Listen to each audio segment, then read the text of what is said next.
Estamos de volta com o Plantão Enem ao vivo, trazendo temas que vão cair nas provas e muitas dicas para você. Participe ligando para a gente aqui ao vivo no 31-3209-0089 ou passando um e-mail para plantãoenem@redminas.mg.gov.br. Aproveite a presença dos nossos professores de plantão e tire suas dúvidas sobre os assuntos do programa de hoje: Geografia, Sociologia e História. Para te dar mais inspiração aí para mandar suas perguntas para os nossos professores, nós vamos mostrar agora um vídeo de história sobre o início do período republicano, para abrir as nossas discussões.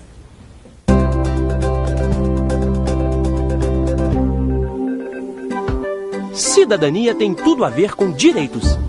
Os direitos civis são os que garantem a vida, a liberdade e a igualdade. Os direitos sociais servem para garantir ao cidadão saúde, educação e trabalho. Os direitos políticos dizem respeito à participação dos cidadãos no governo de sua comunidade. O voto é um instrumento principal dos direitos políticos. A abolição da escravidão e a chegada da República puseram fim aos privilégios da nobreza e deixaram um caminho aberto para a igualdade dos homens perante a lei. Mas, na realidade, exercer a cidadania política no Brasil ainda era para poucos. Em 1881, no fim do período imperial, os analfabetos foram excluídos do processo político. Apenas os 15% da população que eram alfabetizados podiam votar. Além da participação mínima do eleitor, o início da República foi um período marcado por fraudes e manipulações das oligarquias. Para se manterem no poder, lançaram mão de uma série de estratégias. Compravam votos, incluíam pessoas já falecidas nas folhas de votação, faziam voto de cabresto, aquele forçado pelo coronel. Se ganhassem, os opositores eram impedidos de assumir o cargo. Sem falar nas trocas de favores e nos acordos entre as próprias oligarquias estaduais para se revezarem no poder, excluindo os outros, como a política do café com leite entre São Paulo e Minas Gerais. Com o crescimento da urbanização e da industrialização em algumas regiões do país, trabalhadores se uniram e se organizaram na luta pelos seus direitos, criando sindicatos e lançando candidatos às eleições. Nós acabamos de ver aqui esse vídeo de história, então peço aos telespectadores que mandem aí as suas perguntas, tirando as dúvidas. E eu vou retomar aqui com a professora Simone Calil, perguntando o que os alunos precisam para saber, para responder questões desses assuntos. E sinta-se à vontade para responder a pergunta que o professor Elvio te fez no primeiro bloco. No meio aí eu vou respondendo. Sem problemas. Em primeiro lugar, vamos pensar primeiro no tema da cidadania, né? Primeira coisa que eu tenho que saber é o conceito de cidadania, com que conceito que eu estou trabalhando. Então, entender esse conceito moderno de cidadania, que a gente está desdobrando aqui nessas 3 dimensões, dos direitos civis, dos direitos políticos, dos direitos sociais, isso é importante, porque qualquer questão que envolver o tema, se ele não tiver esse conceito, o aluno não tiver esse conceito claro, ele não vai conseguir realizar bem. O segundo ponto que eu acho interessante é chamar atenção para a historicidade desse conceito de cidadania. Cidadania para a gente hoje, a gente está entendendo que diz respeito a esses direitos, a essa luta, essa inserção do indivíduo na sociedade baseada nesses 3 direitos. Mas nem sempre a cidadania foi entendida da mesma forma. Né? Então, entender que em períodos históricos diferentes, a compreensão que se tinha de cidadania, ela também foi diferente, ao longo do tempo, ao longo do espaço. Né? Inclusive, teve uma questão do Enem, eu não estou me lembrando agora se é de 2010 ou 2009, mas foi um dos últimos 2 anos, que tinha um texto falando sobre a concepção era um texto sobre Aristóteles, falando sobre a concepção de cidadania. E pedia-se no enunciado para que, a partir do texto, se podia ligar a ideia de cidadania a quê? Ele não estava perguntando sobre o conceito moderno de cidadania que a gente trabalha, mas estava procurando ver se o aluno conseguiria interpretar, em primeiro lugar, né? O professor falou da questão dos textos, a gente retoma isso mais tarde, porque em história é muito importante, mas se ele conseguir interpretar esse texto e conseguir pensar a cidadania lá na Grécia Antiga. Então eu tenho que ficar atenta para saber que noção que eu estou tratando aqui, né? Outro ponto importante, o professor Eliano, ele falou da linearidade, né, espacial aí. Eu vou pegar essa linearidade temporal, vou puxar aqui para a história. O processo da cidadania, e no Brasil e no mundo, né, ele não foi um processo linear, temporalmente linear. Como assim? O que eu quero dizer quando eu estou falando isso? Não é de um momento mais antigo que tinha menos e que essa cidadania foi cada vez mais avançando como se fosse uma linha reta. Isso não existe, porque essa concepção, ela pode, inclusive, prejudicar o aluno e o atrapalhar na hora de fazer uma questão pensando sempre que é mais recente, então tem uma evolução na cidadania. Isso não é verdade. Então, a gente tem momentos, o professor Elvio também falou, a gente tem momentos aí na história do Brasil e história geral, momentos que vão se intercalar, momentos de avanço da cidadania, momentos de recuo. Então, eu posso ter, por exemplo, um momento de recuo logo após o momento que era de avanço. A gente tem as ditaduras, por exemplo, né, que você tem aí um recuo enorme dos direitos políticos e civis, que vieram após momentos democráticos no Brasil. Né? Então, ficar atento a essas questões conceituais, ficar atento ao que está se pedindo no enunciado com relação ao tema da cidadania. E pensar o seguinte, cidadania pode aparecer aqui, ó, em qualquer... várias disciplinas, né? Não só a gente que está aqui, mas pode aparecer em língua portuguesa, pode aparecer na redação. Então, saber e ter esse conceito bem formulado é importante. Com certeza. Essa questão é muito interessante mesmo, né? Da não linearidade. Eu acho que a gente tem que estar muito atento a isso, porque dentro dessa linha do que você colocou, a gente tem, por exemplo, a gente poderia imaginar assim, não, durante a ditadura todos os direitos foram cerceados. Pelo contrário, quer dizer, paradoxalmente a gente teve conquistas, mesmo que outorgados, de certos direitos. Por exemplo, foi na ditadura militar que se estendeu a previdência social para o trabalhador do campo. Né? É verdade, foi outorgado, né? Embora a gente saiba historicamente das lutas por isso, etc. Então, quer dizer, é muito importante isso, né? Você contextualizar historicamente, né, essa dimensão dos direitos e das conquistas, do que está por trás deles, etc. Né? E ter a dimensão da participação dos movimentos sociais nesses processos. Claro. Porque, pegando o exemplo do professor Elvio, né, foi durante a ditadura militar, mas foi num momento de efervescência política pelo qual passavam esses movimentos, né, e na luta mesmo para que esses direitos fossem garantidos. Porque em momentos anteriores, os direitos dos trabalhadores urbanos, no momento da intervenção mais efetiva do Estado, na industrialização, na urbanização, também foram garantidos, né, e frutos dessa luta e da participação dos movimentos sociais. Vamos responder mais uma resposta de telespectador. Rafa, o que você tem aí pra gente? Olha, tem uma questão interessante aqui, os nossos telespectadores querem detalhes.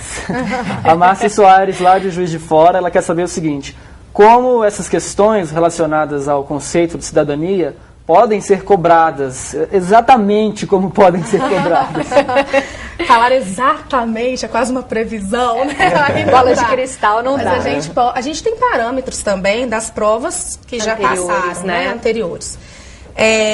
Teve uma... eu posso pegar essa questão da cidadania, mais especificamente em história, e procurar... Ela pode cair na prova da seguinte forma, procurando ver se o aluno consegue identificar ao longo da história do Brasil, e aí eu vou colocar principalmente a partir da República, da Independência, mas principalmente a partir da República. Esses momentos de avanço e de recuo. Pode ser que não cite o termo cidadania, mas fale de expansão de algum tipo de direitos. Né? E pode ser também comparando momentos distintos. Eu tive outra questão aí, também não vou lembrar em qual prova era, mas foi uma das últimas provas, que pediu, colocou... Se eu não me engano, foram artigos da Constituição, foi a primeira Constituição da República e a de 1934, durante o governo, período democrático do Vargas, e falando a respeito do direito ao voto. Foi um desses últimos também, das últimas provas do Enem. E pedindo, a partir do que foi colocado na prova, desses artigos, você já podia ter uma dedução, mas exigia ir um pouco além do que estava sendo dado na prova. Então, pedia para você comparar essas mudanças aí que vinha da República, né, para esse período aí da Era Vargas. Eu posso ter, por exemplo, também uma comparação dos avanços que a gente percebe hoje, do início da República para hoje. Né? Uma coisa interessante que eu acho que o aluno poderia fazer é porque quando a gente estuda ali na escola, a gente estuda os momentos históricos separados. A gente não estuda, não é uma história temática, né? Então, fazer esse esforço de procurar identificar ao longo da história do Brasil e da história geral também, momentos em que houve avanço dessa cidadania e dessas dimensões, procurar identificar essas dimensões, e outros momentos em que houve recuo dessa cidadania, é um exercício interessante. Pode ser que isso apareça na prova dessa forma. E pode ser também, igual eu falei a questão da Grécia, que apareça pedindo uma noção de cidadania em outro espaço, em outro tempo, numa outra temporalidade, né? Como já houve questão dessa forma também, pedindo uma noção de cidadania dos Estados Unidos. Né? Então, assim, isso pode acontecer. Ou então, comparando espaços diferenciados. Sim, então, você pega o que é cidadania na Europa, em determinado período histórico, comparando com a situação, as questões da cidadania no Brasil. Ou mesmo internamente ao território brasileiro, fazendo essa diferenciação também. Eu, Júlia, só falando uma outra coisa, ficar atento, aquilo que eu ia falar, né, no final do primeiro bloco, e que foi tocado aqui de certa forma, procurar identificar também esses movimentos sociais. Eu acho que é algo importante, que está ali na matriz do Enem, que o aluno deve prestar atenção. Né? Vários movimentos que a gente teve ao longo, não só da história do Brasil, mas da história de uma forma geral. O professor Eliano vai estar falando, por exemplo, da industrialização. Sim. É um momento de efervescência desses movimentos, né? Fruto daquela situação. Então, ficar atento a isso também. Eu acho que é importante. Fundamental. Bem, a gente continua então recebendo perguntas por telefone, por e-mail. Não deixe de mandar a sua pergunta. E aí, Rafael, qual pergunta tem aí agora? Temos aqui uma pergunta do Guilherme, lá de Viçosa. Ele quer saber a relação de Grécia e Roma antiga para os dias atuais. Não, olha, caiu, inclusive, uma questão dessa, eu estou me lembrando, essa questão da Grécia. O que pode acontecer o que eu penso é comparação. A ideia de democracia na Grécia para a ideia de democracia no Brasil, a ideia de cidadania, né? A ideia de cidadania hoje moderna no Brasil, porque são concepções um pouco diferentes. A questão, por exemplo, da democracia, uma democracia na Grécia Antiga, uma democracia direta, hoje a gente tem uma democracia indireta ou representativa. Pode cair questões de comparação, por exemplo, a questão da ideia da república em Roma e da ideia da república hoje. Que é um pouco modificado. Então, eu acho que quando a gente vai mais para a antiguidade, nessa temporalidade mais distante, ficar mais atento a essas comparações que podem ser feitas a conceitos básicos de cidadania, democracia, república, e trazer isso para fazer uma comparação com o tempo atual. Com certeza. Tem mais alguma pergunta aí, Rafael? O Rodrigo, daqui de BH mesmo, ele gostaria de um pouquinho mais de explicação sobre o estado de bem-estar social, que ele não entendeu totalmente. Bem, eu acho que, fora essas questões dos direitos civis e etc., eu acho que poderíamos, talvez, especificar um pouco mais, pelo menos historicamente, em relação ao Brasil. Né? Eu acho que tem momentos que a gente pode estabelecer, né, com muita clareza, de avanços e recuos desse estado de bem-estar social. Agora, eu não sei se ele está querendo mais saber o que é exatamente o estado de bem-estar social ou se sobre as manifestações, né, nesses momentos em relação a esse estado de bem-estar social. Se for com relação a uma conceituação, quer dizer, o termo vem de uma expressão inglesa, welfare state, né? E tem muito a ver exatamente com a questão da relação de lutas sociais, mas tendo presente a figura do Estado. Quer dizer, eu acho que o que ocorreu a partir da Segunda Guerra Mundial na Europa traduz isso com muita clareza, e que na história do Brasil também a gente percebe isso. Quer dizer, hoje você dirige as suas demandas, né? Não é apenas de grupo para grupo. como, por exemplo, se manifestava com muita clareza no século XIX, quando Marx descreveu isso, né, com muita clareza entre as classes. Hoje, essa dimensão da relação entre grupos de interesse, de um modo geral na sociedade, ela é mediatizada pelo Estado.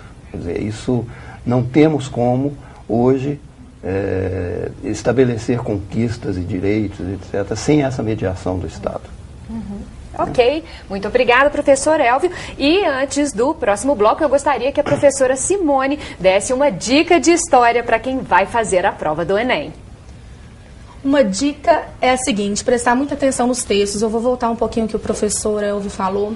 Na prova de história, cai muito texto. Os textos normalmente não são longos, muito mais do que uma imagem. A imagem, o gráfico, a imagem aparece mais na prova, nas questões mais voltadas para a geografia.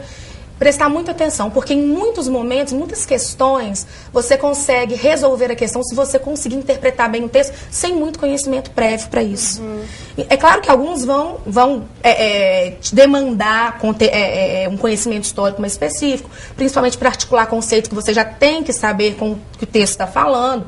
Né? Claro que isso vai aparecer, mas em algumas questões, se você conseguir ler o texto com calma e conseguir interpretar bem, você consegue responder. Nos detalhes. Teve dúvida em alguma alternativa? Volta ao texto, vê se não está presente lá no texto. Né? Eu acho que essa atenção ao texto na prova de história ela é muito importante. Ter uma familiaridade com esse texto histórico também, não é um texto qualquer, né? Aquele aluno que já teve um contato com o texto histórico maior, ele vai sair melhor também, porque o vocabulário, os conceitos... Já está acostumado, ele fica mais confortável, né? Com certeza. Ok, muito obrigada. Bem, eu gostaria de lembrar que nós estamos ao vivo recebendo e-mails e telefonemas de telespectadores com perguntas para os nossos professores aqui de Sociologia, de História, de Geografia. E o Plantão Enem ao vivo volta já.